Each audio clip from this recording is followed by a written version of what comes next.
Okay, सो recording start है। तो good morning everybody, this is RK Mahato. तो ये आज हमारा नया बैच स्टार्ट हो रहा है। बैच का कोड है ERKM058 और ये आपका मॉर्निंग बैच है, मॉर्निंग स्पेशल। ये फर्स्ट टाइम हो रहा है कि मैं मॉर्निंग में कोई पेड बैच लॉन्च कर रहा हूँ और आज की ये फर्स्ट क्लास है, बिल्कुल नई क्लास है आज। ठीक है, तो हम आपका बैच कोड ERKM058 है और डेट है आज 3 मई 2021, 3 मई 2021। टॉपिक है आज का आपका इंट्रोडक्शन ऑफ इंग्लिश। आज हम इंग्लिश के बारे में इंट्रोडक्शन लेंगे कि हमारा सिलेबस कितने मंथ का होना। बहुत सवाल आया है आपके मन में, मुझे पता है, ठीक है, जो कि व्हाट्सएप पे कई बार नहीं मैं पूरे बता पाता हूँ आपको, क्योंकि इतने सारे मैसेजेस पड़े रहते हैं। अभी भी करीबन 168 से ज़्यादा मैसेजेस अभी भी अनरीड पड़े हुए हैं। तो आप समझ रहे हो ना कितनी दिक्कतें होती है, नहीं बता पाता। और वैसे भी आजकल तो लोगों के मैसेज बहुत इंपॉर्टेंट आ रहे हैं। किसी को ऑक्सीजन की नीड है, किसी को ब्लड चाहिए, किसी को प्लाज्मा चाहिए, तो मैं उनके मैसेज भी इग्नोर नहीं कर सकता, है ना। तो इसलिए जो है मैं आप लोगों को वो सारी बातें डिटेल में वहाँ नहीं बता पाता, तो अब यहाँ बता रहा हूँ। ठीक है, सुनो। टोटल ड्यूरेशन कितनी रहेगी इस कोर्स की, टोटल आपका सिलेबस में क्या क्या कवर किया जाएगा, वो बातें। टाइमिंग का इशू, वो टाइमिंग तो आपको पता ही है, 10 से लेकर 11 बजे तक की आपकी क्लास रहने वाली है ये। ठीक है, इसमें कवर हम क्या क्या चीज़ें करेंगे और वीक में कितने डेज तक की क्लास रहेगी, वो सारी बातें मैं पहले आपको बता देता हूँ। ध्यान से सुनो। हाँ, देखो बेटा, ये आपका जो ड्यूरेशन रहेगा, जो बच्चे बेटा शाम वाले बैच के हैं वो तो जानते ही होंगे सारी बातों को। इन बच्चों के लिए बेटा म्यूट करो, अगर जरूरत ना हो तो। कौन है, कोई कुछ कह रहा है क्या, किसकी साइड से? अरे गायत्री, म्यूट करो जरा। अब ठीक है। देखो, टोटल ड्यूरेशन रहेगी बेटा 2 से 3 मंथ की। वैसे तो 2 से 2 महीने 2.5 महीने में खत्म हो जाता है, लेकिन फिर भी मैंने 2.5 से 3 मंथ इसलिए खींचा है, इसको बोल दिया पहले ही, क्योंकि अगर बीच में कभी कुछ ऐसा होता है, कोई इमरजेंसी आ गई, कोई मेडिकल इमरजेंसी या कुछ भी ऐसा अगर होता है, तो उस केस में आपका ये खिंच जाता है। जैसे कई बार शादी वादी आ गई, कुछ कहीं जाना हो गया, कहीं मुझे कुछ कारण आ गया, मैं क्लास नहीं ले पा रहा हूँ, ये बहुत सारी बातें हैं, तो ये 2.5 से 3 महीना आपका चल जाता है। तो दूसरी बात कि अब इसकी टाइमिंग क्या रहेगी, तो इसकी जो टाइमिंग है ये आपको पता चल ही गया है, 10 से 11। हाँ, लेकिन एक बात का ध्यान रहे, अगर लॉकडाउन खुल जाता है, इन केस, ऐसे तो अभी मुश्किल है, अगर लॉकडाउन खुल जाता है और कोचिंग्स वगैरह ऑफलाइन खुल जाती है, तो ये मॉर्निंग में 10 से 11 वाला जो है, तब तक आपका 90% सिलेबस हो चुका होगा। तो ये उस केस में क्या होगा, ये नाइट वाले में मैं इसको कोशिश करूंगा कि उसमें कंपाइल कर दिया जाए। वैसे बहुत ही कम चांस है, लेकिन फ्यूचर किसने देखा है, गवर्नमेंट की पॉलिसी का कुछ पता नहीं है। ठीक है, तो अगर कल को इन केस ऐसा होता है, तो उससे पहले ही आपका ये बैच खत्म करवा दिया जाएगा, या फिर इस बैच को रात में मर्ज कर दिया जाएगा। तो ये मैं पहले ही आप लोगों को इन्फॉर्म कर देता हूँ। तीसरी बात कि अगर किसी का कोई क्लास मिस हो जाता है गलती से, भगवान ना करे कल को अगर आपका कोई मेडिकल इमरजेंसी आ जाए, कुछ ऐसी बात आ जाए और आपकी कोई क्लास मिस होती है, क्योंकि ऐसे केस में तो फिर क्या कर सकते हैं, मिस करनी पड़ती है, जानबूझ के कौन क्लास छोड़ता है ना। तो अगर ऐसा कुछ होता है तो बेटा आपको बैकअप दिया जाएगा, बैकअप फैसिलिटी, बैकअप वीडियोस आपको मिल जाएगी। तो बैकअप फैसिलिटी है, कोई भी अगर आपका टॉपिक छूटता है तो आपको मिल जाएगा, लेकिन सेम टाइम मत मांगना। जैसे अभी क्लास हुई और 10 मिनट बाद आप बोलोगे सर बैकअप दे दो, वो चीज़ गलत है। ठीक है, टाइम लगता है, आपको अगले दिन तक में बैकअप मिल जाएगा। वो सारी चीज़ें आपको एक आध दिन के अंदर मिलेगी, लेकिन हाथों हाथ मत मांगना। ठीक है, क्योंकि बहुत बार ऐसा होता है ना, मेरे लिए हेक्टिक हो जाता है बहुत ज़्यादा, कि क्लास खत्म करने के आधे घंटे तक तो इसकी बफरिंग होती है, उसके बाद इसका रिकॉर्ड तैयार होता है, देन इसके बाद मुझे इसका बैकअप का लिंक बनाना पड़ता है, तो टाइम लगता है। ठीक है, तो इतना वो नहीं कर पाता मैं, फैमिली को भी टाइम देना होता है, इसलिए हाथों हाथ मत मांगना। अच्छा, इसके बाद क्लास खत्म होने के बाद आपका जो भी टॉपिक रहेगा, जब आपका टॉपिक सारा खत्म हो जाएगा, तो उसके बाद आपको उसकी वर्कशीट्स मिलेगी। वर्कशीट आपको मिली भी होगी, शाम वाले बैच के बच्चों को पता है, अब तक उनमें एक सिंगल टॉपिक के 150 के आसपास क्वेश्चन प्रैक्टिस किए जा चुके हैं। और आप बिलीव नहीं करोगे, एक मेरे को बहुत खुशखबरी कहीं से मिली कि एक बच्चा है, उसको कुछ नहीं आता था इंग्लिश में, और जब उसने वॉइस की क्लास ली, आप देखिएगा मैं स्क्रीनशॉट लगाऊंगा थोड़ी दिन में, तो उसने कहा कि सर अब मैंने वॉइस के क्वेश्चन ट्राई किए थे, कोई एप्लीकेशन होगी शायद अड्डा की, पता नहीं किसकी एप्लीकेशन थी, उसमें वॉइस का चैप्टर उसने खोला और क्वेश्चन ट्राई किए, तो 40 में से आई थिंक 37 उसके सही आंसर आए। बड़ा खुश हुआ कि सर मेरे को इस बैच से बहुत फायदा हुआ है। 40 में से उसके 37 क्वेश्चंस बिल्कुल सही आंसर उसके बने। तो अभी मैं दिखाऊंगा आपको स्क्रीनशॉट, काफी अच्छा लगा मुझे और सुन करके भी, बहुत बढ़िया। तो आप ही में से था कोई बच्चा? एक मिनट, है क्या वो अवेलेबल? नहीं अभी अवेलेबल नहीं है। उसका नाम राम बाबू है, जो शाम वाले बच्चे हैं वो जानते होंगे, एक शाम में आता है ना एक राम बाबू नाम से, उसकी बात कर रहा हूँ मैं। तो वो बच्चे ने मेरे को व्हाट्सएप लिखा कि सर मेरे 40 में से 37 आंसर सही आए हैं। तो ये मेरे लिए बहुत बड़ी अचीवमेंट थी। ठीक है, तो मैंने क्या क्या बताया, जो बच्चे लेट आए हैं फिर जान लो। टोटल ड्यूरेशन 2 से 3 महीने की रहने वाली है। टाइम आपका 10 से 11 रहेगा मॉर्निंग। बैकअप की क्लासेस आपको मिलती रहेगी, वर्कशीट्स आपको साथ साथ मिलती रहेगी। अच्छा, बात करते हैं वोकैबुलरी की। तो बेटा वोकैब के लिए मैं इस क्लास को ज़्यादा वेस्ट नहीं करूंगा, इसके लिए आपको यूट्यूब पे क्लासेस मिल ही रही है। यूट्यूब पे डेली क्लास होती है कितने बजे से? 9 से 10 बजे तक। कल तक ये क्लास 10 से 11 थी, लेकिन आज 10 से 11 तो आपका पेड बैच चालू हो गया है। तो अब ये डेली सुबह 9 से 10 बजे आपकी वोकैब की क्लासेस रहेगी, और अभी भी हुई है, जस्ट अभी 1 घंटा पहले क्लास खत्म हुई है।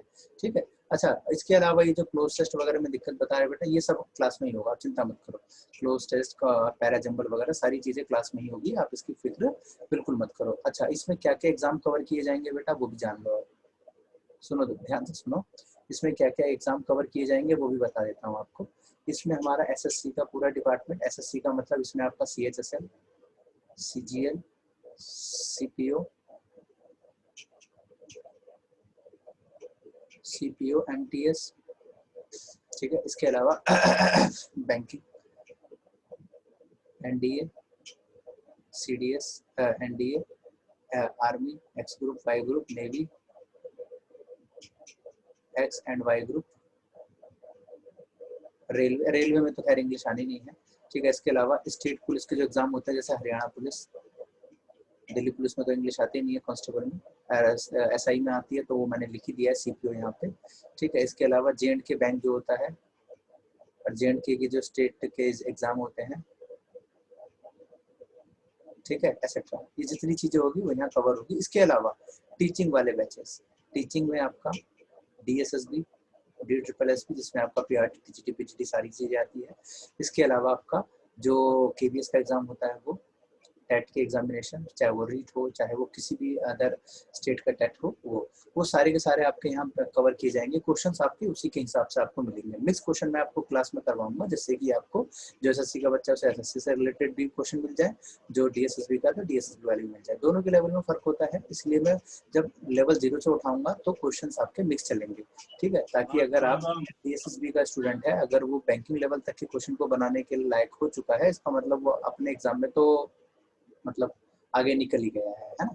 चलिए स्टूडेंट्स, फिर स्टार्ट करते हैं आज की क्लास को यहाँ से। तो जो बच्चे लेट आए थे बेटा, अभी ज़्यादा चीज़ें मैंने पढ़ाई नहीं है, अभी मैंने सिर्फ क्या क्या बताया है, ये सारी की सारी चीज़ें मैंने बच्चों के साथ अभी डिस्कस करी है कि आपका बैच कोड रहेगा ये।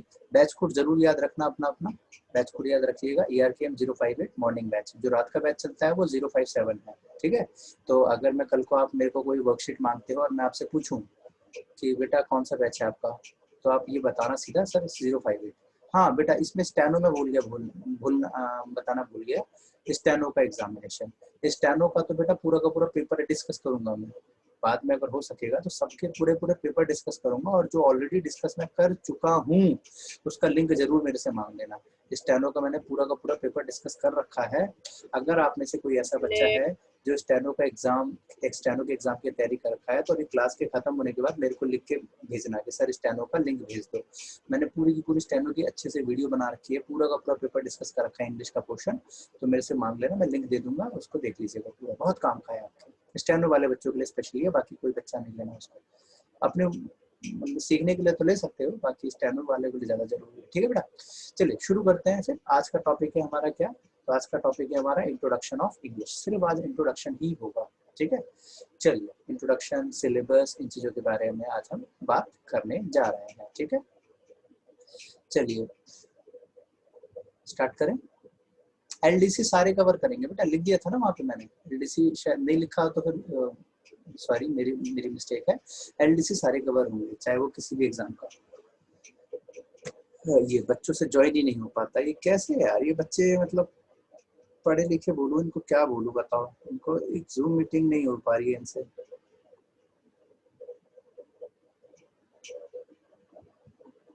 कैसे ज्वाइन नहीं हो पा रहा है, किस पे क्लिक करूं, हद है। एक से बढ़कर एक कमाल बच्चे हैं। चलो स्टार्ट करते हैं बेटा। इंट्रोडक्शन। देखो सबसे पहली चीज की इंट्रोडक्शन के लिए हमको ये भी पता हो कि हमारे पास टोटल सिलेबस क्या है। तो एक बार लिखिएगा कंप्लीट सिलेबस। इंट्रोडक्शन तो हो गया हमारा ऑफ इंग्लिश।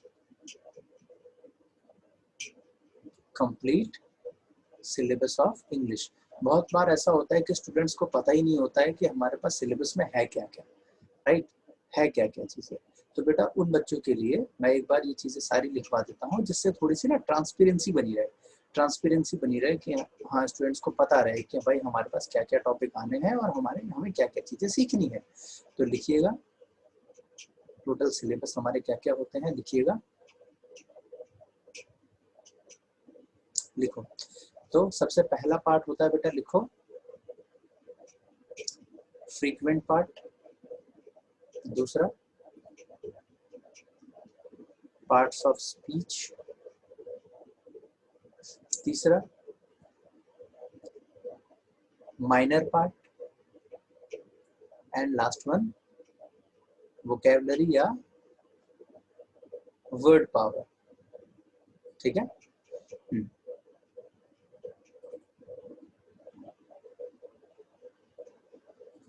चलो पहला आते हैं फ्रीक्वेंट पार्ट। इसके अंदर हमारे पास क्या क्या टॉपिक आते हैं बेटा, लिखिएगा टेंसेस, वॉइस, नरेशन, और एक और लिखो कंडीशनल सेंटेंसेस। क्या होता है कंडीशनल सेंटेंसेस, जिसमें वही अगर मगर डगर ये सारी बातें आती है ना, वही वाला। पार्ट्स ऑफ स्पीच पे आ जाओ। इसके अंदर हमारे पास क्या क्या टॉपिक होते हैं, नाउन, प्रोनाउन, लिखते जाओ बेटा, कॉपी पेन है ना हाथ में, एडजेक्टिव, वर्ब, एडवर्ब, कंजंक्शन और प्रीपोजिशन। शॉर्टकट में कंजंक्शन प्रीपोजिशन लिख दिया मैंने, ठीक है। अच्छा आगे बढ़ते हैं, माइनर पार्ट में आ जाओ। Article, clauses, phrases, question tag. Vocab में आ जाओ, antonym and synonyms, one word substitutions,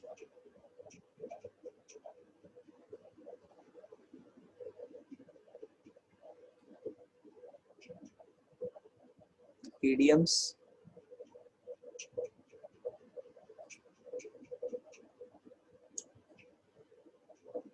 आगे लिखो phrasal verbs, collective words, confusing words,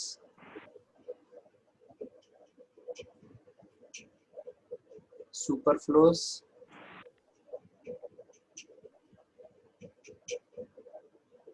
और लास्ट स्पेलिंग एरर। जल्दी लिखो एक बार, इतना फटाफट साथ चलाओ, मैं तब तक थोड़ा सा ब्रेकफास्ट कर लूं।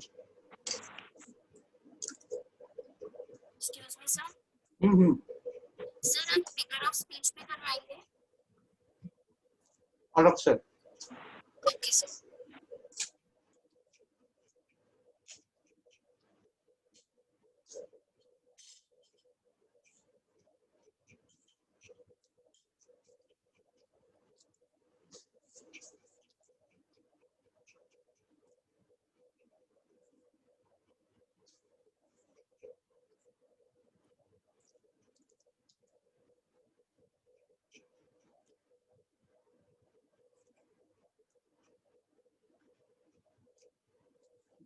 जब लिखने का काम हो जाए तो एक बार थंब दिखा देना।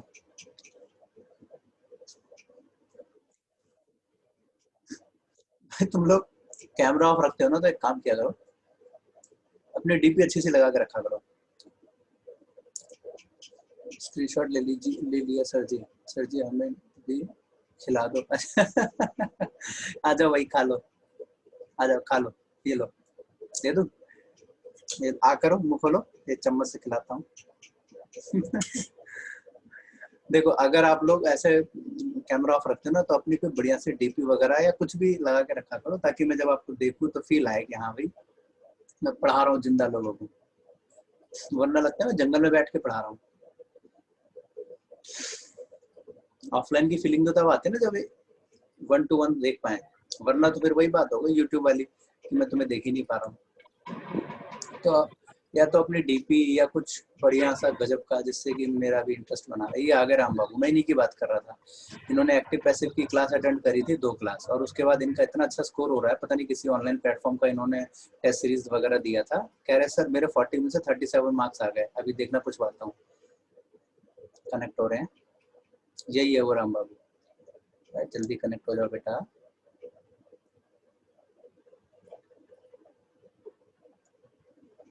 ये कहते थे कि सर मैं इंग्लिश में बहुत वीक हूँ, ऐसा है वैसा है, लेकिन अब देखो कितना अच्छा स्कोर कर रहे हैं ये। जब ये कर सकते हैं तो आप लोग क्या। राम बाबू कनेक्ट हो चुके हैं बेटा। एक बात बताओ, आप ही थे ना जो एक्टिव पैसिव जिनको पहले नहीं आता था, लेकिन क्लास होने के बाद आपके अच्छा स्कोर आने लगा एक्टिव पैसिव में? आप ही, हाँ स्क्रीनशॉट आप ही ने भेजा था ना मुझे। हाँ तो कुछ क्वेश्चन छोड़ करके लगभग सारे आप कर पा रहे हो अच्छे तरीके से। बेटा आपके साइड से ना मतलब नॉइज ज्यादा आ रहा है, पीछे टीवी वगैरह चल रहा होगा ना, आप या तो अलग बैठ जाओ या तो म्यूट ही कर लो, आप पहले तो आप बोलना नहीं। जो भी बच्चा कहीं टीवी चल रहा है तो वहां मत बैठो प्लीज। चलो अगर लिखने का काम हो गया तो एक बार थम दिखा दो जल्दी से फटाफट। लिखने का हो चुका होगा, मैं जरा एक्सप्लेन कर देता हूँ सबको। Very good very good very good very good, बहुत बढ़िया, थम दिखा दो, शाबाश। ओके स्टार्ट करते हैं। देखो बेटा, तो अब जो है इंग्लिश के अंदर हमारे पास ये टोटल सिलेबस था, इसमें से मैंने कुछ चीज़ें छोड़ी है जानबूझ करके। तो ये मत सोचना कि सर ये चीज़ें छूट गई है, क्या वो नहीं कराओगे। जैसे इसके अंदर मैंने पैराजम्बल कहीं नहीं लिखा, कॉम्प्रीहेंशन कहीं नहीं लिखा, क्लोज टेस्ट कहीं नहीं लिखा, फिगर ऑफ स्पीच कहीं नहीं लिखा, है ना। तो ये मत सोचना कि छोड़ दिया तो वो छोड़ ही दिया है, करवाऊंगा नहीं, ऐसी बात नहीं है, वो भी कराऊंगा, लेकिन वो स्पेशल टॉपिक है, वो अलग से होंगे, ठीक है। चलिए देखो बेटा, इंग्लिश के अंदर हमारे पास ये टॉपिक है जो सबके लिए कॉमन है, तो रीडिंग राइटिंग सेक्शन का छोड़ करके वो मैंने अलग, वो आखिरी में होगा सबसे अलग। थोड़ा सा एक बार पहले मैं सबको डिफाइन कर देता हूँ सारे टॉपिक के बारे में। जैसे स्टार्टिंग करते हैं हमारे टेंसेस से। टेंस के अंदर आप लोग सीखते हो सेंटेंस को बनाया कैसे जाता है, राइट। सेंटेंस को बनाए कैसे वो आप सीखते हो टेंस के अंदर, राइट। जैसे डबल हेड कहाँ यूज किया जा सकता है, दो अगर एक्शन एक साथ लिखे आ जाए तो उनको कंपेयर कैसे किया जाता है, आगे हेड आता है तो पीछे कौन सा टेंस आएगा, आगे अगर सिंपल पास्ट है तो पीछे कौन सा टेंस आएगा, वो सारी बातें आप टेंस के अंदर सीखते हो। वॉइस में आप सीखते हो एक्टिव और पैसिव वाला, ये वही है, एक्टिव से पैसिव, पैसिव से एक्टिव कैसे चेंज करें, ये वही है वॉइस, ठीक है, कनेक्टिविटी करने वाला। लेकिन बच्चों की कमियां होती है कि वॉइस में सिर्फ एक्टिव से पैसिव और पैसिव से एक्टिव तो सीख लिया, लेकिन एक तीसरा टाइप का क्वेश्चन आता है जिसको कहा जाता है फाइंड द एरर, तो वो वाला नहीं सीखते, जिसकी वजह से बाद में एग्जाम में गलतियां होती है। नंदिनी बेटा म्यूट कर दो अपनी साइड से, हाँ म्यूट कर दो, वेरी गुड। आगे बढ़ो। फिर आता है नरेशन। मैं आपको सारी बातें सिखाऊंगा वॉइस की भी, सारा कैसे फाइंड द एरर किया जाए। नरेशन बेटा इसको एक और नाम से जानते होंगे आप लोग, direct indirect speech, speech, right. कई बार बच्चों में से गलतियां होती है कि वॉइस के रूल को नरेशन में चिपका देते हैं, नरेशन के रूल को वॉइस में चिपका देते हैं, हो गया गड़बड़। तो ध्यान रखना, वॉइस अलग टॉपिक है, नरेशन अलग टॉपिक है, ठीक है। स्पीच बोलते हैं डायरेक्ट और इनडायरेक्ट। कंडीशनल पे आ जाओ। कंडीशनल क्या होता है, जिसमें ये अगर मगर वाली बातें आती है ना, जिसमें ऐसा ऐसा सेंटेंस सुना है, अगर उसकी जगह मैं होता तो उसकी मदद कर देता, अगर वो वहां होता तो ये कर देता, अगर नंदिनी हमारी टीम में होती तो हम मैच जीत जाते, सुना है ऐसा सेंटेंसेस, ठीक है। yes. अगर मगर वाली बात है, जैसे लड़कियां बोलती है ना, तेरी जगह मैं होती ना उसके एक रख के देती कनपटी पे, ठीक है। तो तेरी जगह मैं होती तो नहीं थी, नहीं मार पाई, है ना। जैसे पारुल कहती है कि सर अगर मैं वहां होती तो उसकी मदद जरूर कर देती, ठीक है। या अगर उसने टाइम पे म्यूट कर दिया होता तो 111 लोगों को नहीं पता चल पाता, राइट। बेचारी क्या नाम था उसका, श्वेता, टाइम पे म्यूट कर दिया होता तो 111 को नहीं पता चलता। तो वो कंडीशनल अगर मगर वाली बात है। आगे बढ़ो, जो जो बच्चा सर समझ। स्पेशल केसेस में जो कंडीशनल सेंटेंस है सर, ये सब मतलब पढ़ाएंगे कि नहीं आगे? अरे ये अभी सिलेबस बता रहा हूँ मैं, अभी तो सिर्फ हम्म। सिलेबस बता रहा हूँ, ऊपर ऊपर से डिस्कस कर रहा हूँ। सारी बात पढ़ाऊंगा, जितने टॉपिक मैंने लिखवाए हैं सारे पढ़ाऊंगा, चिंता मत करो। बस बोलने के बाद म्यूट कर दिया करो अपने आप। चलो आगे बढ़ो, फिर पार्ट्स ऑफ स्पीच पे आ जाओ। अब इसके अंदर हमारे पास noun, pronoun, adjective, verb, adverb, conjunction और प्रीपोजिशन। अब आप में से कुछ बुद्धिजीवी ये कह सकते हैं सर इंटरजेक्शन क्यों नहीं लिखा, तो उनके लिए पहले ही बता दूं बेटा, इंटरजेक्शन का पूरा कोई टॉपिक नहीं रहता है। ये एक कॉन्सेप्ट है जो कि आप पढ़ते हो प्रोनाउन, एडजेक्टिव, नरेशन के अंदर और फिगर ऑफ स्पीच में, ठीक है। तो आपका जो है, इसलिए मैंने अलग से नहीं लिखा क्योंकि it is not about the proper syllabus of it. देखो अब यहाँ पे कई टॉपिक ऐसे हैं जिसको हम हल्के में ले लेते हैं। जैसे मान लो एक एग्जांपल छोटा सा मैं बोलता हूँ, पलट जा। देखो एक छोटा सा एग्जांपल बताता हूँ। जो बच्चे पहले से पढ़े हुए हैं बेटा शांत रहना एक बार। जो पहले से पढ़े हुए हैं बेटा आप लोग आंसर मत करना, मैं दूसरे बच्चों से पूछ रहा हूँ तो उनको आंसर करने देना, ठीक है। इन्हीं में से किसी का एग्जांपल लेते हैं। मान लो हमने एग्जांपल लिया इनका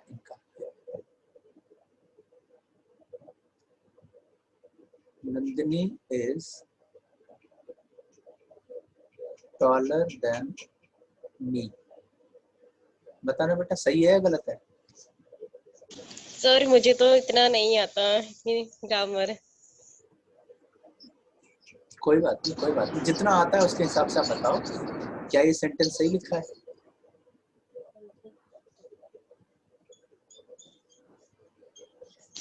सर फर्स्ट वाला तो ठीक लग रहा है।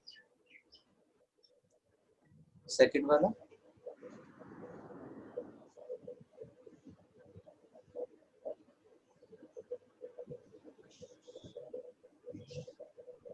बताओ। सेकंड वाला he is my class teacher है, मेरी क्लास टीचर है। बोलो सही। सर सेकंड ठीक ही लग रहा है। बताओ मैं खाना खा रहा हूँ।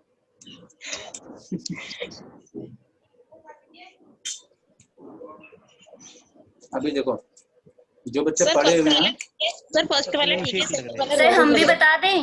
नहीं बेटा तुम चुप रहो, जो पढ़े हुए हैं वो चुप रहो। सर एक मौका तो दे दो, हम भी बता देते हैं। सर ही इज और आएगा। जो नहीं पढ़े हुए हैं पहले उनको एक बार ट्राई तो करने दो। तुम लोग तो बंदा उछल के बता, इसलिए मैं अलाउ नहीं करता हूँ पुराने बच्चों को। मैं उछल के अंदर से आवाज आती है, सर एक बार मौका दे दो बस। चलो क्या बता रहे हो? मुत्ताहिद, खाली बताओ क्या बता रहे हो आंसर?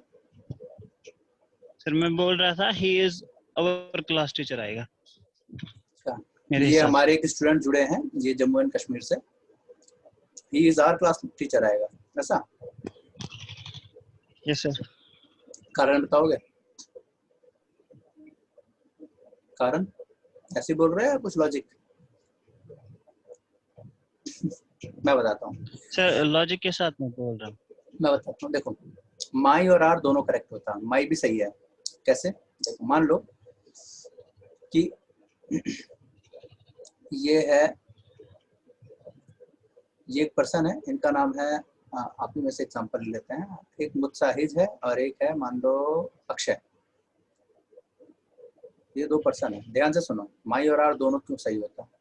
ड्राइंग थोड़ी अच्छी नहीं है तो इग्नोर करना। yes, अच्छा एक अक्षय है, एक मुत्साहिज है।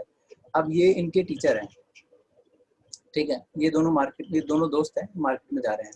अब मान लो अगर दोनों सेम स्कूल में पढ़ते हैं, सेम क्लास में पढ़ते हैं और उन्होंने अपने टीचर को देखा तो क्या कहेंगे? आर क्लास टीचर, कि देखो हमारे क्लास के टीचर जा रहे हैं। लेकिन मान लो कि ये अलग स्कूल में पढ़ते हैं, ये अलग स्कूल में पढ़ते हैं, राइट। तो ये टीचर को ये तो जानता है, ये नहीं जानते, इनको क्या पता कौन सा टीचर है, तो माई बोल रहा है। समझ में आई बात? तो माई या आर दोनों पॉसिबल था, गलती कहीं और है। कोशिश कर ली हो तो फिर मैं अपने धुरंधर बच्चों को बोलूं आंसर बताने को? Yes sir. चलो अब आंसर सुनो, बताओ। खुश सर पहले वाले में मी की जगह आई आएगा। ठीक है। सेकंड तो सही है। थर्ड में आएगा he is the monitor of my class. बहुत बढ़िया, देखा। चलो तो मी की जगह आई और ये गलत हो गया, इसकी जगह बोला जाएगा he is the monitor of my class. ये सही सेंटेंस है। आई एम हो जाता है। सर आपकी आवाज नहीं आ रही, क्या बात कर रहे हो? सर लॉजिक क्या है इसका? बता रहा हूँ एक मिनट। किसी बच्चे ने लिखा सर आपकी आवाज नहीं आ रही है। आवाज आ रही है बच्चों ठीक से? Yes sir. अच्छा बेटा कोई काम करो ना, चैट बॉक्स में जरा लिख करके बता दो कि कैसे, मतलब वो एक म्यूट अनम्यूट का ऑप्शन होता है, शायद वो सोनी को पता नहीं है, इसकी वजह से ना उनको आवाज़ नहीं जा रही है। उन्होंने प्राइवेटली मैसेज किया मुझे, सर आपकी आवाज़ नहीं आ रही है। मैं बोल के भी बताऊं तो उनको तो सुनाई दे ही नहीं रहा है। आप लिख के, आप में से कोई बच्चा लिख करके उनको बताते चैट में, वो पढ़ लेंगे। तो उनको शायद नहीं पता चल पा रहा है कि आवाज़ कैसे खुलेगी। चलो मैं इसका लॉजिक आगे बताता हूँ आपको। ये वो क्वेश्चन है जो बड़ा हम हल्के में ले लेते हैं कि यार बचपन से सुना है Nandini is taller than me, Nandini is taller than me, है कि नहीं? नंदिनी कहाँ गई है? ये रही है नंदू। सुनने में तो अच्छा लग रहा है कि Nandini is taller than me, लेकिन आज बिल्कुल ही हैरान कि ऐसे कैसे हो सकता है। मी गलत था, बताओ, बचपन से सीरियस सुने थे। बहुत सारे ऐसे सेंटेंस होते हैं जो बचपन से आप सुन रहे हो लेकिन गलत भी होती है कई चीजें, राइट? जैसे अब मैं एक छोटी सी बात पूछता हूँ, पुराने बच्चे चुप रहना। नंदिनी या मुत्साहिज बताना जरा, थैंक यू सो मच सही है या थैंक यू वेरी मच सही है? बताओ। Thank you very much. Thank you very much. Very much क्यों? सो मच क्यों गलत है? Sir thank you very much, thank you so very much. Thank you so very much, अरे भाई साहब अनर्थ कर दिया आप तो। हाँ? अच्छा, you are so beautiful, you are very beautiful, very beautiful. क्यों? सो क्यों गलत है? सर सो तब आता है जब आगे हमको और आगे बात कहनी होती है, बढ़ानी होती है। नंदू ही हो ना? तुमने कब क्लास ली थी? चलो क्या बेटे, सर? तुमने क्लास ली हुई है क्या पहले? ये किताब से कहीं पढ़ा है? नहीं सर, आपसे क्लास ली थी प्रूडेंस से। ओह अच्छा अच्छा अच्छा अच्छा, नंदू हो ये। अरे कैमरा ऑन रहता तो मैं पहचान जाता। ये एक नाम के कई बच्चे हैं ना, इसीलिए आपके कर्म ही आपकी पहचान है, वरना एक नाम से तो लाखों इंसान हैं, इसलिए पता नहीं चल पाया कौन सी नंदू है। चलो अच्छी बात है, आपने पढ़ा है। तो थैंक यू वेरी मच सही होता है, शी इज वेरी ब्यूटीफुल सही होता है, सो मच वगैरह गलत होता है अनटिल और अनलेस उसके आगे की लाइन ना भूली जाए, ठीक है? आगे बोलना पड़े तो। अब मैं आपको ये सारी बातें आगे बताऊंगा, अभी तो सिर्फ इंट्रोडक्शन चल रहा था कि ये सारी चीजें किस तरीके से एग्जाम में हमें परेशान करती है, सब सिखाऊंगा मैं, ठीक है? आगे बढ़ो। तो ये था नाउन प्रोनाउन से रिलेटेड क्वेश्चन, जो बड़ा आसान होता है लेकिन हमें नहीं पता होता, जिसकी वजह से हम बचपन से ही उनको गलत कर रहे हैं। फिर आ जाओ एडजेक्टिव। एडजेक्टिव यानी कि विशेषता बताना किसी नाउन या प्रोनाउन की। वो विशेषता पॉजिटिव भी हो सकती है, नेगेटिव भी हो सकती है। जैसे he is a tall boy, वो टॉल है, लड़का लंबा है, तो वो टॉल विशेषता है। लेकिन वही अगर कोई इंटेलिजेंट ब्रेव है या अगली है, नेगेटिव में भी होता है ना, अगली है, तो वो भी हमारा विशेषता होता है, वो भी हमारा एडजेक्टिव है। एक सेकंड यार, ये मेरा चार्जर जो है ये थोड़ा खराब हो गया, मतलब चार्ज की जगह डिस्चार्ज कर रहा है फोन को, कमाल है, ऐसा भी होता है क्या? हाँ चलो, तो वो एडजेक्टिव। वर्ब पे आ जाओ। वर्ब के अंदर हम सीखते हैं, बहुत सारे ऐसे ऐसे टर्म्स होते हैं वर्ब में जो हमको ये सिखाते हैं कि सेंटेंस के अंदर कहाँ पे जिरंड लगाए, कहाँ पे इन्फिनेटिव लगाएं, कहाँ पार्टिसिपल लगाएं। नाम तो सुने ही होंगे आप लोगों ने, ये खतरनाक से।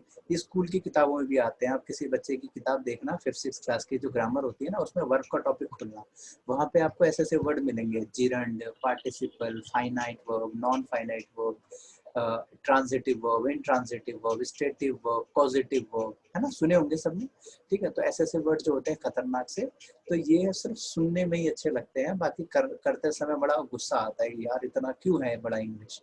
तो ये सारी बातें वर्ब में मैं आपको सिखाऊंगा। फिर आते हैं अगला एडवर्ब। एडवर्ब में हम सीखते हैं, एडवर्ब क्योंकि नाम से दिख रहा है एड प्लस वर्ब यानी वर्ब की विशेषता बताएगा, लेकिन सिर्फ इतनी ही बात नहीं है। एडवर्ब बहुत बड़ा टॉपिक है अपने आप के अंदर, ठीक है? अपने आप में वो सिर्फ वर्ब की विशेषता नहीं बताता, अपने आप में वो नाउन और प्रोनाउन को छोड़ के सबकी, एडजेक्टिव की, वर्ब की, खुद की यानी एडवर्ब की, कंजंक्शन की, प्रीपोजिशन की, पूरे सेंटेंस की, सबको क्वालिफाई करता है। That is adverb. यानी बाप का, दादा का, भाई का, सबका बदला लेगा रे तेरा एडवर्ब, है ना? तो वही है, एडवर्ब सबकी विशेषता बताता है सिवाय नाउन प्रोनाउन, ठीक है? आगे बढ़ो। कंजंक्शन प्रीपोजिशन, इसमें भी बच्चों को बहुत कंफ्यूजन, कंजंक्शन और प्रीपोजिशन। तो बड़ा सिंपल सा लॉजिक है, कंजंक्शन जोड़ने का काम करता है, जबकि प्रीपोजिशन रिलेशन बताता है कि कैसा रिलेशन है, प्लेस से रिलेटेड रिलेशन है। जैसे the pen is on my hand, the pen is under my hand, the pen is in my hand, the pen is over my hand, the pen is below my hand। मतलब जैसे जैसे हम यहाँ पे situation बदलेंगे वैसे वैसे preposition बदलेगी। तो इस नाउन का दूसरे नाउन से रिलेशन कैसा था सिचुएशन में, दैट इज प्रीपोजिशन। वही टाइम से रिलेशन आ सकता था, eight 5 o'clock in this month, ठीक है, ऑन 13th अगस्त, ये कुछ भी ऐसा रिलेशन। जबकि कंजंक्शन का काम था जोड़ने का सिर्फ। तो कंजंक्शन प्रीपोजिशन जब डिटेल में हम पढ़ना शुरू करेंगे then you will come to know कि दोनों में एक्चुअल में क्या फर्क था। उसके बाद और आगे बढ़ते हैं, come to the minor part. अब इसमें हम पढ़ते हैं अपना article, clauses, phrases and question tag. Article वही a and the. A and the भाई साहब ऐसे टॉपिक है जिसने बचपन से लेकर के अभी तक की लाइफ को हेल करके रख दिया। ए और एन तो चलो समझ में एक पल को आ भी जाता है, ठीक है, ए यहाँ लगाएंगे, बॉल कॉन्सोनेंट वाली बात, ठीक है। ये जो द वाला वर्ड है इसने आज तक कंफ्यूज किया है। किस किस बच्चे को द वाले वर्ड ने कंफ्यूज किया है बहुत बार। मतलब बचपन से हम सीखते हैं कि द का यूज किया जाता है फेमस चीजों के आगे।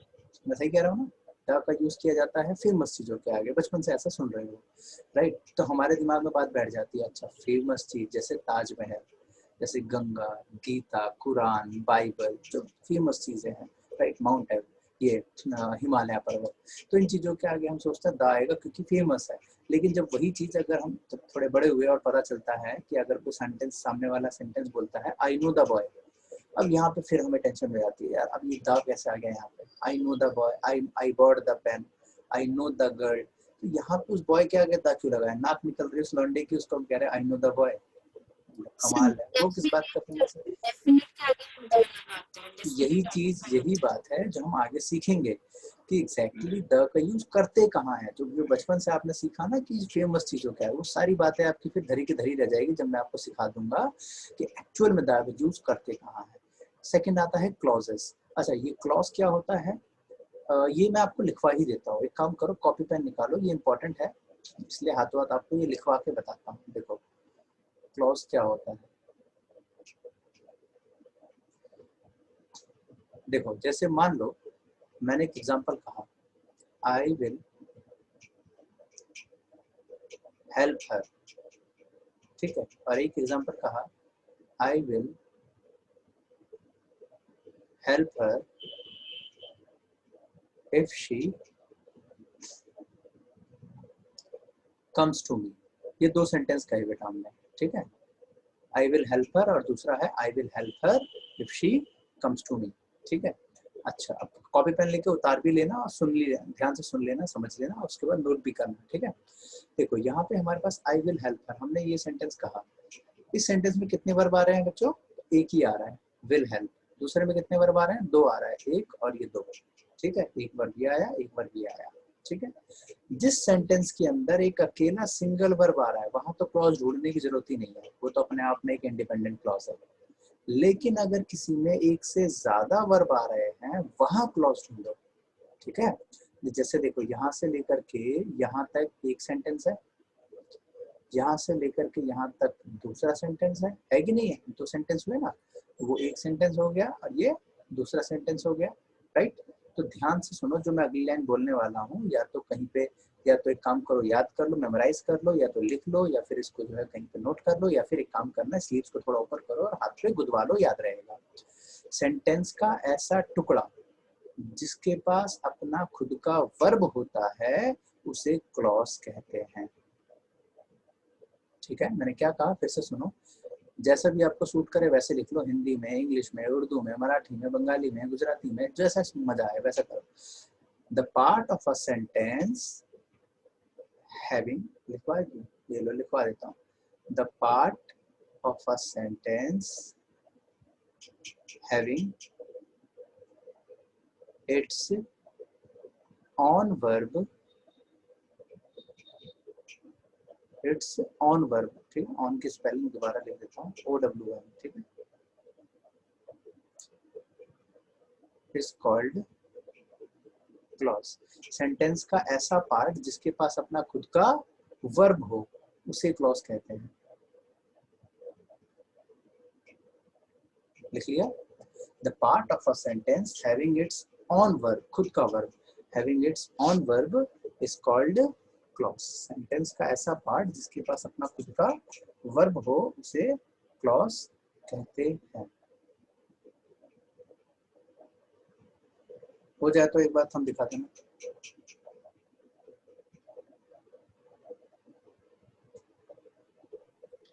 सो इसका मतलब कि फिर हर सेंटेंस हमारे क्लोज है, क्योंकि हर सेंटेंस जिसमें एक से ज्यादा वर्ब आ रहे हैं ना, वहाँ क्लॉज है पक्का। चाहे दुनिया का कोई भी सेंटेंस ले लो, अगर एक से ज्यादा वर्ब आ रहा है तो वहाँ क्लॉजेस है।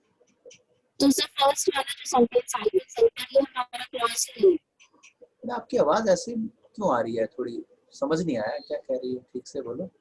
सर मैं ये कह रही हूँ जो फर्स्ट सेंटेंस है आई विल हेल्प हर, ये क्लॉज है ही नहीं। नहीं, क्लॉज है, एक अकेला क्लॉज है, इंडिपेंडेंट क्लॉज कहते हैं इसको, अकेला सिंगल क्लॉज कहलाता है। तो ऐसे में एग्जाम में कभी नहीं पूछा जाता कि इसमें क्लॉज ढूंढो, क्योंकि एक ही वर्ब है तो क्यों ढूंढवाएगा क्लॉज, कोई लॉजिक ही नहीं बन रहा क्वेश्चन का। क्लॉज तब ढूंढने के क्वेश्चन आते हैं, ये खासकर किस एग्जाम में आते हैं? टीचिंग वाले में, या स्टेट के जो एलडीसी वेलडीसी के एग्जाम्स होते हैं ना, हाई कोर्ट वगैरह के, उसमें आता है कि भाई यहाँ पे डिपेंडेंट क्लॉज कौन सा है, प्रिंसिपल क्लॉज कौन सा है। तो क्लॉज तो मैंने अभी बेसिक बताया, डिटेल में तो हम आगे घुसेंगे ना, तो मैं आपको डिटेल में सिखाऊंगा कि इंडिपेंडेंट क्लॉज किसे कहते हैं, डिपेंडेंट क्लॉज किसे कहते हैं, राइट। सारी बातें आगे बताऊंगा, नाउन क्लॉज, ओके सर, ठीक। Okay sir, okay. Very good. तो अभी आपने क्या सीखा कि सेंटेंस का ऐसा टुकड़ा जिसके पास अपना खुद का वर्ब हो एटलीस्ट, उसे क्लॉज कहते हैं। वर्ब होना कंपलसरी है। कोई भी आप एग्जांपल एक और देख लेते हैं, ठीक है, एक छोटा सा एग्जांपल और ले लेते हैं।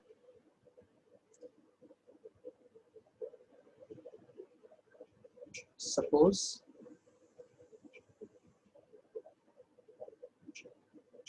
you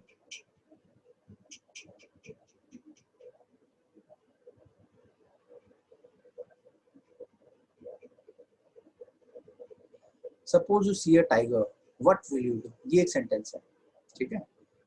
अब यहाँ देखो हमारे पास एक बार ये आया और एक बार ये आया, यहाँ से लेकर के यहाँ तक और यहाँ से लेकर के यहाँ तक दो अलग अलग पार्ट आ गए, तो ये अपना अलग क्लॉज है, ये अपना अलग क्लॉज है, समझ गए? दो अलग अलग क्लॉज आ गए तो ये दोनों अपने आप में अलग अलग क्लॉज बन गए और दोनों को मिला करके एक प्रॉपर सेंटेंस तैयार, राइट एवरीबॉडी। चलो, तो क्लॉज आप अच्छे से जान गए। क्लॉज के बाद आगे बढ़े तो क्लॉज के बाद नेक्स्ट पॉइंट आता है हमारा क्या? तो क्लॉज के बाद आता है फ्रेज। ये फ्रेज क्या होता है ये अभी फिलहाल मैं शॉर्ट में समझाता हूँ, बाद में डिटेल दे देंगे, अभी टाइम कम है, फटाफट आगे बढ़ते हैं। फ्रेज का मतलब होता है, सेम ही बात है, सेंटेंस का ऐसा पार्ट जिसके पास अपना इनकम्प्लीट मीनिंग हो और वर्ब ना हो, ठीक है। मतलब क्लॉज में क्या था, वर्ब होना जरूरी है, इसमें वर्ब नहीं होता, इसे फ्रेज कहते हैं। डिटेल में आपको आगे दिखाऊंगा, इसमें घुसूंगा तो लंबी कहानी पड़ जाएगी। क्वेश्चन टैग पे आते हैं। क्वेश्चन टैग नाम सुना? आप में से शायद कई ऐसे बच्चे भी होंगे जिन्होंने नाम पहली बार सुना है। क्वेश्चन टैग भी कुछ होता है, ठीक है। एक छोटा सा एग्जांपल मैं आपको बोलता हूँ। जैसे हम पूरे दिन भर में हजारों बार सेंटेंस बोलते हैं, एक हिंदी में मैं बोल के बताता हूँ। जैसे मैंने कहा, आप में से किसी का नाम लेके बोला कि जैसे ये ऊपर भौम्या बैठी, मैंने कहा भौम्या ब्यूटीफुल है, लास्ट में हम बोलते हैं ना, है ना। सबने सेंटेंस कहा कि भौम्या ब्यूटीफुल है, तो लास्ट में से बोलते हैं ना, है ना। तो जो लास्ट में हमने है ना वाला वर्ड बोला ना, इसी को कहते हैं क्वेश्चन टैग, ठीक है। जैसे she is beautiful, she is beautiful, ठीक है। तो उसके बाद बोलते हैं ना इजंट शी, इजंट शी। तो जो इजंट शी है इसका मतलब ये नहीं है कि मतलब जो है हमें डाउट है, हम ये कह रहे हैं कि भाई सामने वाला इस बारे में क्या सोचता है, वो हाँ या ना में तो बोले। आप कभी इंग्लिश मूवी देखी है आप लोगों ने, तो उसमें ऐसा बहुत बार यूज करते हैं। तो उसके बाद बोलने के बाद बोलते हैं ना इजंट शी, है ना, इजंट शी या इजंट इट, हैवंट यू, इस तरीके के सेंटेंसेस आपने सुने होंगे, इसी को कहते हैं क्वेश्चन टैग। तो ये बहुत बार आप देखिए, नोटिस करना, दिन भर में भी हजारों बार ये लाइन यूज करते ही करते हो, इसी को क्वेश्चन टैग कहा जाता है। याद रहेगा एवरीबॉडी क्वेश्चन टैग क्या होता है। आगे बढ़ो, नेक्स्ट आ जाओ, आगे बढ़ते हैं। क्वेश्चन टैग के बाद आता है वोकैब का सेक्शन, इसमें antonym, synonyms, one word substitution. अब देखो यहाँ पे आप आपके YouTube के थ्रू आप क्या क्या चीजें कवर करोगे, और यहाँ स्पेशल में मैं आपको क्या क्या पढ़ाऊंगा वो सुनो ध्यान से। YouTube पे इडियम्स फ्रेजेस 100 से ज्यादा मैं करवा चुका हूँ। वन वर्ड सब्स्टिट्यूशन आज 100 खत्म हो गए हैं, यानी 200 वोकैबलरी तो आपको वोकैब यूट्यूब पे ही अवेलेबल है, तो उसके लिए मैं स्पेशल टाइम देने का कोई फायदा है नहीं, यहाँ पे सेम ही करवाना है मेरे को, तो फिर स्पेशल है टाइम वेस्ट नहीं करना है, वो वहाँ से आप लोग कर लेना, राइट। ट्रिक के साथ सिखा रखी है सारी बातें। एंटोनिम सिनोनिम ये भी करवाऊंगा आगे मैं, इसी में हो जाएगा यूट्यूब वाले सेशन में। अलग से क्या क्या कराऊंगा देखो, फ्रेजल वर्ब भी उसमें हो जाएगा अलग से आपका, जैसे confusing words, superfluous, collective phrasal verb ये अलग से भी कराऊंगा थोड़ा बहुत, और कलेक्टिव वर्ड्स ये वन वर्ड सब्स्टिट्यूशन का ही एक पार्ट है। देखो ये होता क्या है, पहले मैं आपको डिटेल देता हूँ। जैसे एंटोनिम सिनोनिम, विलोम शब्द पर्यायवाची। एंटोनिम मतलब उल्टा, जैसे लॉन्ग का शॉर्ट, राइट, राइट का रॉन्ग, करेक्ट का इनकरेक्ट। और सिनोनिम मतलब उसका एक से ज्यादा सिनोनिम होना, यानी कि उसमें सब्स्टिट्यूट होना, राइट, उसको सिनोनिम कहा जाता है। अच्छा आगे बढ़ो, वन वर्ड सब्स्टिट्यूशन, अनेक शब्दों के लिए एक शब्द, राइट, जो भगवान को ना माने उसे एथिस्ट कहते हैं, राइट। इस तरह के और भी वर्ड्स होते हैं। इडियम मुहावरे बोलते हैं इसको हिंदी में। फ्रेजल वर्ब्स क्या होते हैं, फ्रेजल वर्ब्स क्या होते हैं देखो, एक एग्जांपल से समझाता हूँ। फ्रेजल वर्ब का एक क्वेश्चन दिखा करके,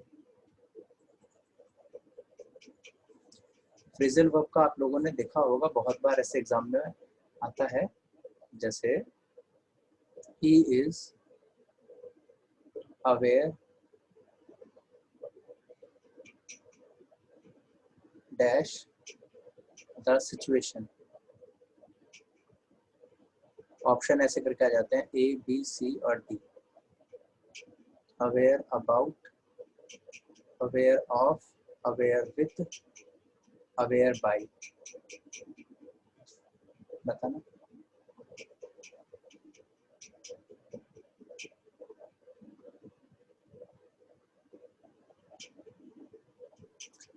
About,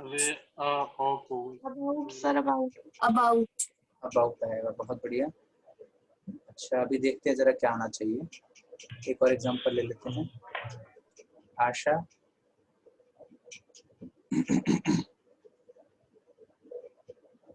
सर फर्स्ट वाले में ऑफ। मैरिड पप्पू।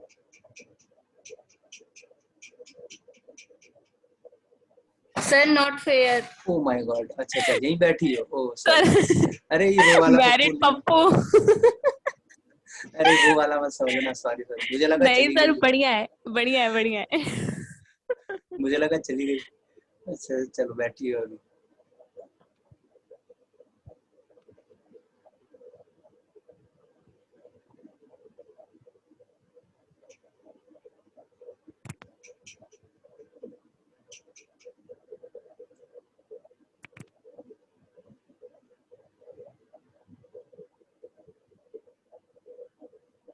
हाँ एक बार बताना जरा,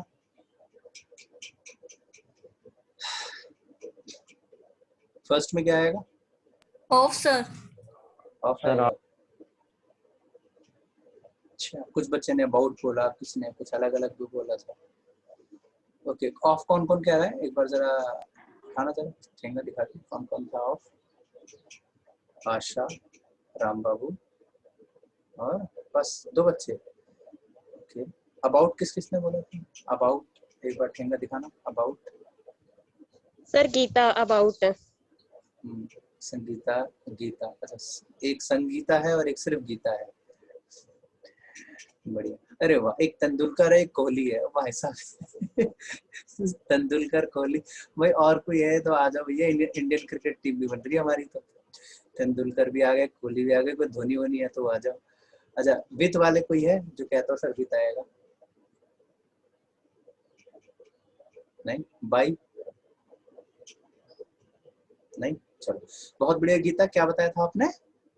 सर अबाउट। अबाउट आएगा बेटे, बहुत बढ़िया, शाबाश, बहुत अच्छे। बिल्कुल गलत आंसर है ये, आंसर है इसका ऑफ, ठीक है, तो इसका सही आंसर आएगा ऑफ। तो अवेयर के साथ ऑफ का यूज किया जाता है, राइट। अच्छा अगले में Asha married dash Pappu. With Pappu. हाँ विद पप्पू, देखो कितने खुश होकर के बताया लौंडे ने। तो आशा मैरिड, सर सेकंड में विद आएगा। खाली छोड़ो। Nandu is good dash cooking.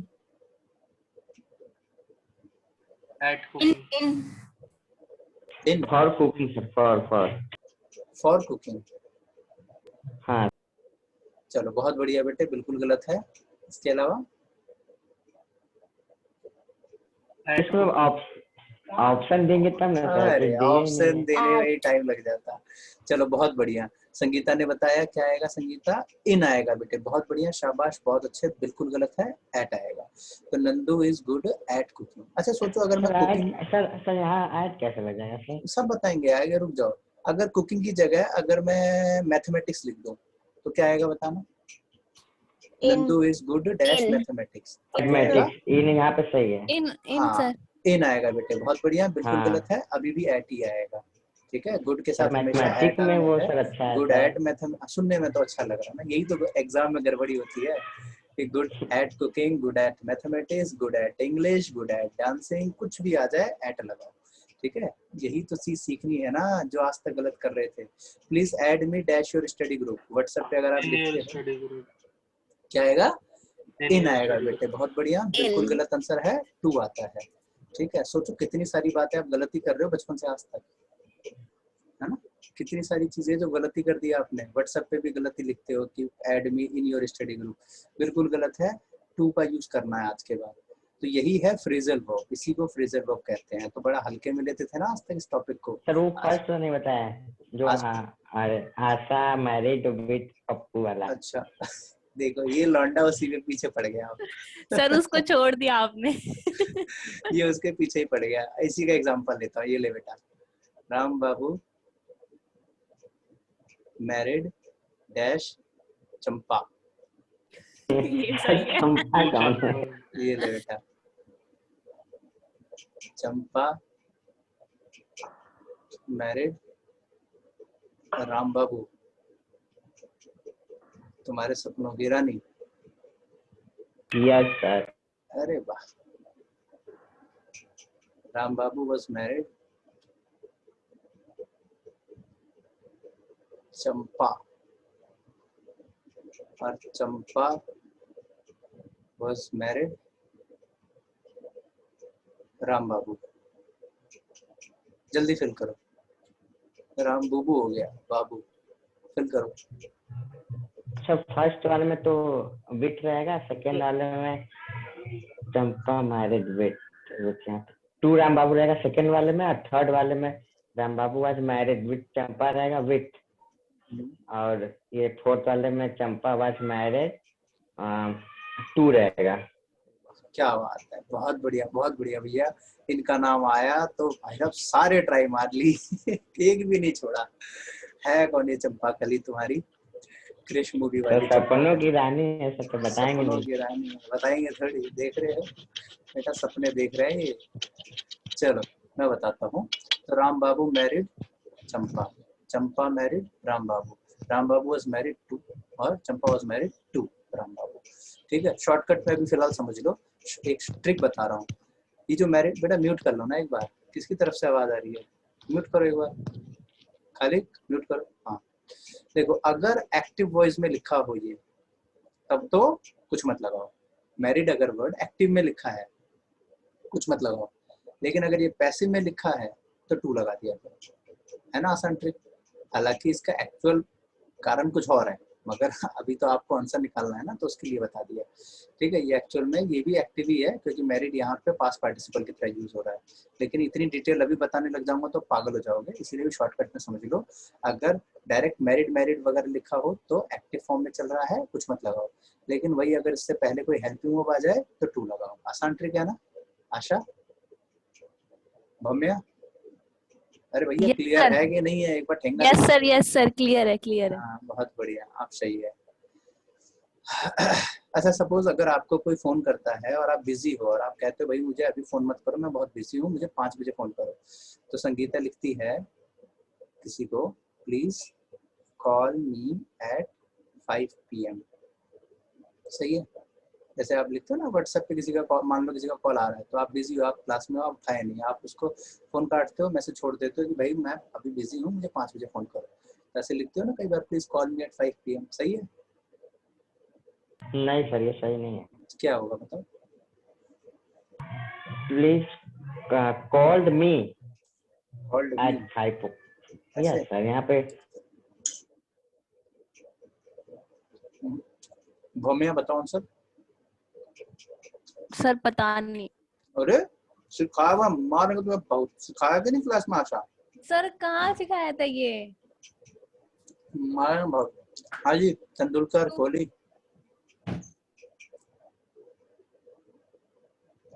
Kohli नहीं सर आता। इसमें होगा please call me at 5 o'clock। Sir mistake नहीं है सेंटेंस में बेटा, गलत है सेंटेंस, सुनो ध्यान से। यहाँ अप लिखना जरूरी है। Please call me up at 5 PM। Up नहीं लिखा तो गलत है सेंटेंस, जो आज तक आप गलती कर रहे थे। लिख लो जरा, काम की चीज है। Call in, call on, call of और कॉल अप, चारों की मीनिंग अलग अलग होती है। कॉल अप का मतलब होता है फोन करना। कॉल ऑफ का मतलब होता है पोस्टपोन करना, स्थगित करना। अच्छा, अरे आपको तो हिंदी में दिक्कत होती होगी नहीं खालिफ? आप अपने हिसाब से लिख लो, मैं हिंदी में बोल देता हूँ, आप अपने हिसाब से लिख लो, ठीक है। कॉल अप का मतलब होता है फोन करना। कॉल Yes, ऑफ का sir. मतलब होता है स्थगित करना, सर हिंदी मतलब नहीं आती है हमें। है सॉरी, सर हिंदी नहीं आती है हमें। मैं इसलिए बोल देता हूँ ना, आप अपने हिसाब से लिख लो। मैंने क्योंकि जम्मू एंड कश्मीर यूनिवर्सिटी में Okay. पढ़ाया हुआ है ना, तो मुझे पता थोड़ी दिक्कतें रहती है, तो इसलिए आप अपने Yes, sir. हिसाब Yes, से ना sir. उसको अपने तरीके से लिख लीजिएगा। मैं हिंदी में बोल देता हूँ, आप लिख लो। Okay, sir. कॉल अप का मतलब होता है कॉल करना।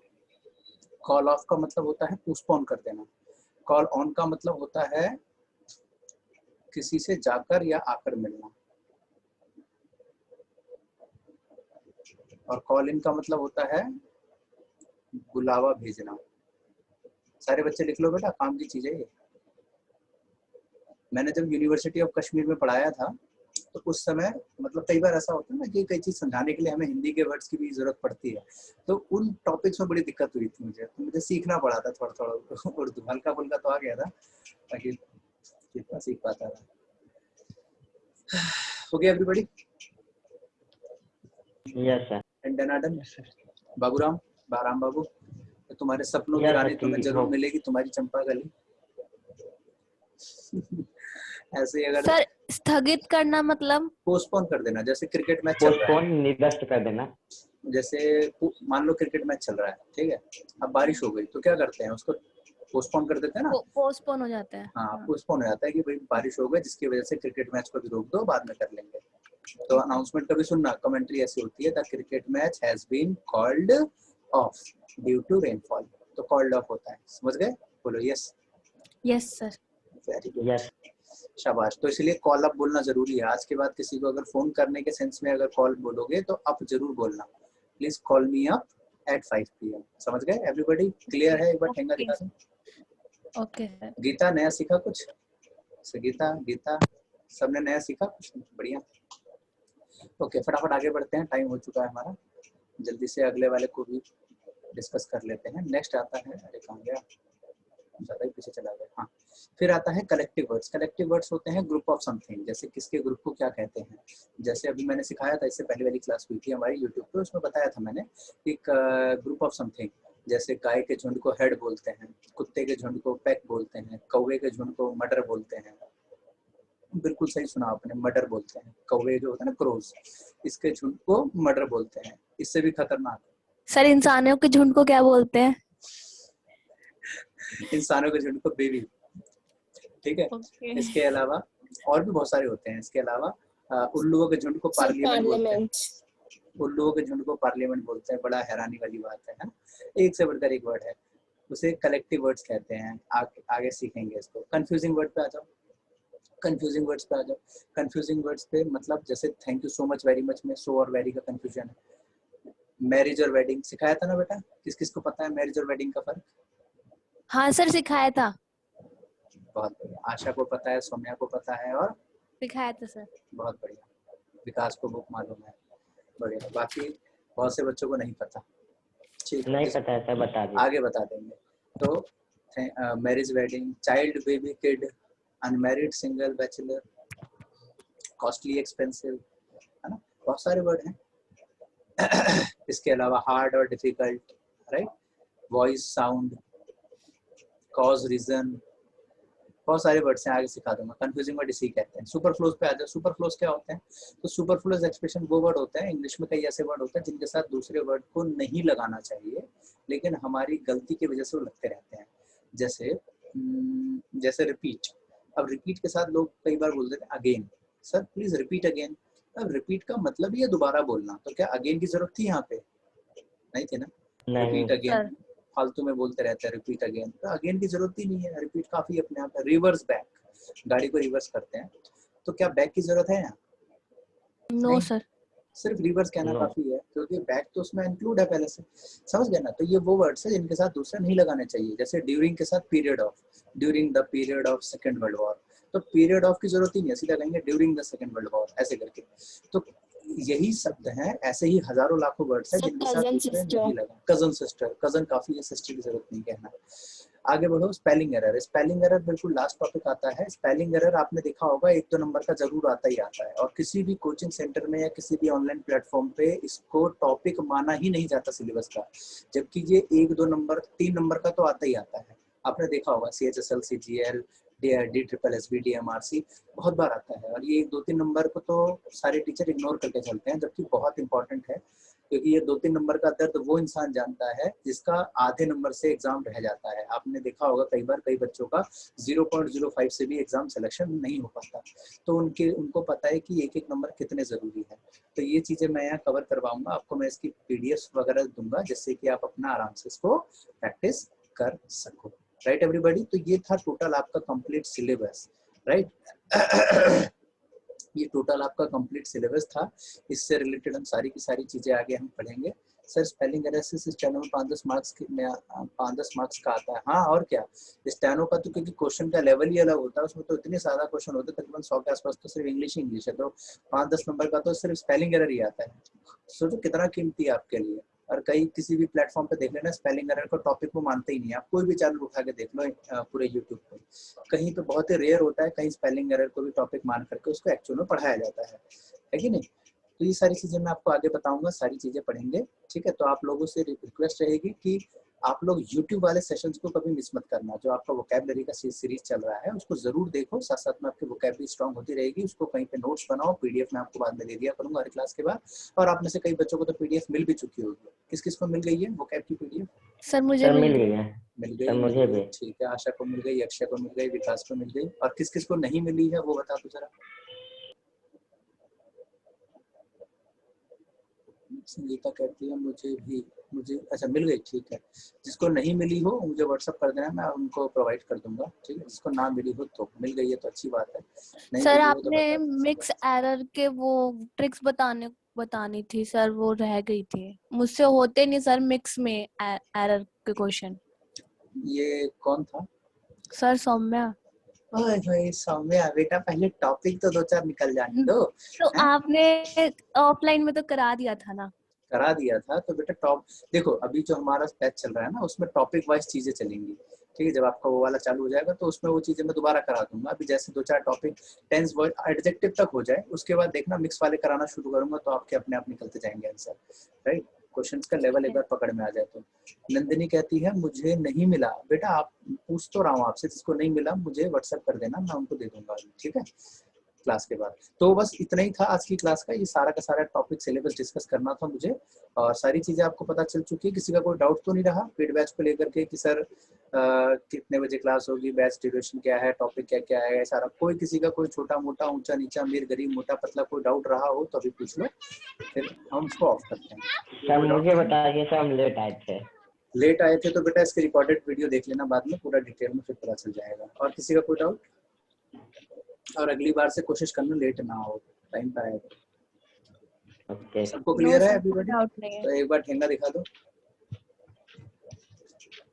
ऐसे करके, yes.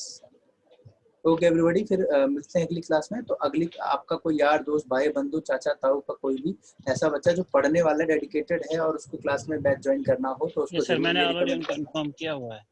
Very good very good. तो उनको बोल देना कि भैया आज तो सिर्फ बेसिक इंट्रोडक्शन हुआ था, अगली क्लास से तो हमारे बैच स्टार्ट हो जाएंगे, तो यानी कि कल सर से। तो जो आज हमारा वो SSB वो फ्लैम्बू का ग्रुप है ना, मैंने उनमें वहाँ भी मैसेज ड्रॉप की थी कि it is better to join Matthew sir now. या आई सॉ देयर। सर इस पेज के बाद नेक्स्ट पेज पे आपने क्या लिख रखा था?